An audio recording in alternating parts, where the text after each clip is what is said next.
तो गाइज़ अभी मैं पहुंच चुका हूं जहां पे एड़ी आछड़ियों का नाच हो रहा है और एड़ी आछड़ियों को हमारे यहां बनदेवी भी कहते हैं। और गुड इवनिंग, कैसे हो आप लोग? आई होप आप सब ठीक होंगे। आप सभी का स्वागत करता हूँ आर्यन नेगी व्लॉग। दोस्तों अभी नाना के घर पे आ रखे सन्ना, जहाँ पर हम दिखा रखा है आपको कि यहाँ पर मेरा नैनीहाल है और मेरी बहन का नैनीहाल है। यहाँ पर दोस्तों यहाँ पर बन रही है पहाड़ी डिशेस।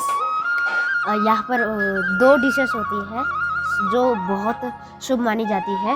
एक तो होता है रोटने और दूसरा होता है पकौड़ी।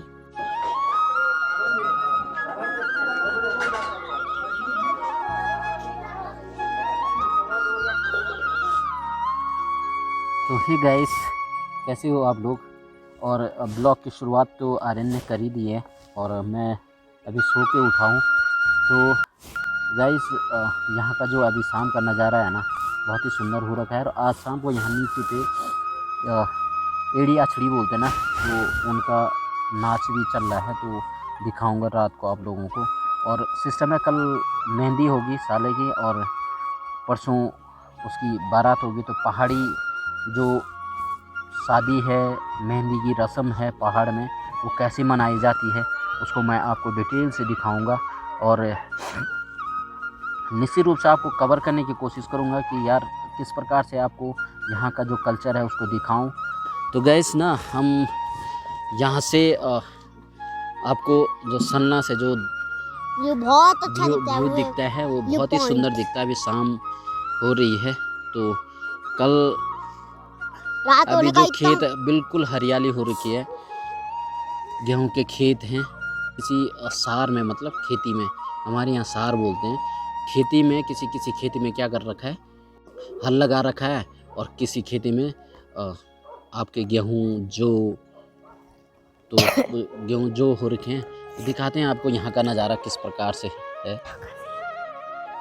सन्ना गांव से अगल बगल के गांव दिखते हैं और ये सामने के जो गांव है ना, वाह कितनी प्यारी दिख रहे हैं।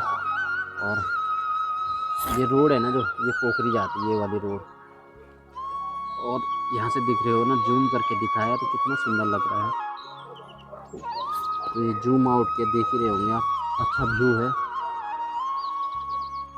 और ऐसा कुछ दिखता है यहाँ से।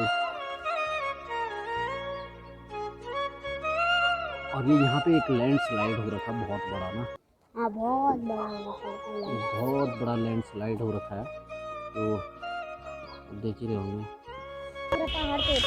तो गाइज़ अभी मैं पहुंच चुका हूं जहां पे एड़ी आछड़ियों का नाच हो रहा है। और एड़ी आछड़ियों को हमारे यहां बनदेवी भी कहते हैं। और एड़ी आछड़ियों का नाच यहां पे चल रहा है। तो हमारे यहाँ गढ़वाल में कहावत है कि ऊंचा डांडा कांठा रोंदा, ऊंचा डांडा कांठा रोंदा, 12 भय बन देऊ, ऊंचा डांडी काठी रोंदी, 9 बहन आछड़ी। तो इसका मतलब है जो ऊंचे पहाड़ हैं, तो उनमें जो डांडे कांठे बोलते हैं, हमारे यहाँ जो पहाड़ हैं अगल बगल के, तो इनको डांडा कांटा कहते हैं। और इनमें 12 भाई रहते हैं बनदेऊ, और ऊंचा डांडा काठी रोंदा, और इन्हीं डांडा कांठों में डांडी काठियों में रहते हैं 9 बहन आछड़ी। तो कहा जाता है कि हिमालय के ऊंचे ऊंचे कैलाश के गांव में बुग्यालों में डांडी काठियों में बनदेवी एड़ी आछड़ियाँ वास करती हैं और प्रकृति की वनों की बुग्यालों की छोटे छोटे पेड़ पौधों की रक्षा करती हैं। गांव में आज भी कहा जाता है कि जंगल में जाते समय, बुग्याल जाते समय चीखना चिल्लाना नहीं चाहिए, पेड़ पौधों को नुकसान नहीं पहुंचाना चाहिए, ज़्यादा रंगीन वस्त्र नहीं पहनने चाहिए, वनों में बुग्यालों में गीत नहीं गाना चाहिए, क्योंकि ऐसा काम करने से देवियां नाराज हो जाती हैं और दोष लग जाते हैं। क्योंकि वनों में बुग्यालों में चीखने चिल्लाने से मृग आदि जानवर डर जाते हैं और डर के कारण भागने एवं उछल कूद करने लगते हैं, जिस कारण वनस्पतियां को, ग्लेशियरता को, पहाड़ों को नुकसान पहुंचता है और प्राकृतिक सुंदरता खराब होती है।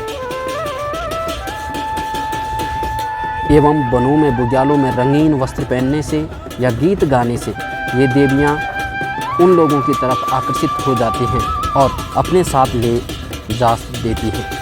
इस बात का उदाहरण जीतो बगड़वाल की कथा है, जो कि गढ़वाल की प्रसिद्ध कथा मानी जाती है। आज भी जब ऊंचे ऊंचे कैलाश के गांव में जब देवता नाचते हैं तो कहा जाता है कि देवता नाचने के अंत में जब रथ का बाजा लगाते हैं तो उस वक्त अपने स्थानों से उठना नहीं चाहिए, वरना एड़ी आछड़ी हर ले जाएंगी। तुम्हारा संगमा रौंदा तेरा दादू रमोला रौंदा भेड़ों का दगड़ा।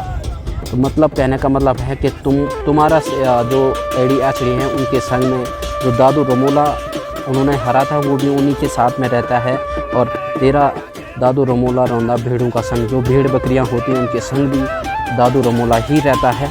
तो कहा जाता है कि इन देवियों के साथ उनके 2 भाई रमोला, सिद्धुआ और बिधुआ भी रहते हैं और बुग्यालों में भेड़ बकरियां की पालसियों की रक्षा करते हैं।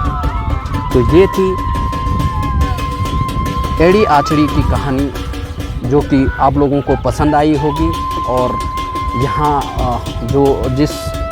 मैं जहाँ पे आया था तो ये एड़ी आछड़ी इसीलिए यहाँ पे इनको क्या कहते हैं, ये जो जिन पे भिड़ जाती हैं तो उनको एड़ी आछड़ी जिन पे भिड़ जाती हैं तो उन अपने घर में उनको नचाते हैं और उनको अपना कुल देवी जैसे बना देते हैं, और ये देवियाँ फिर उनके परिवार में सुख समृद्धि प्रदान करते हैं।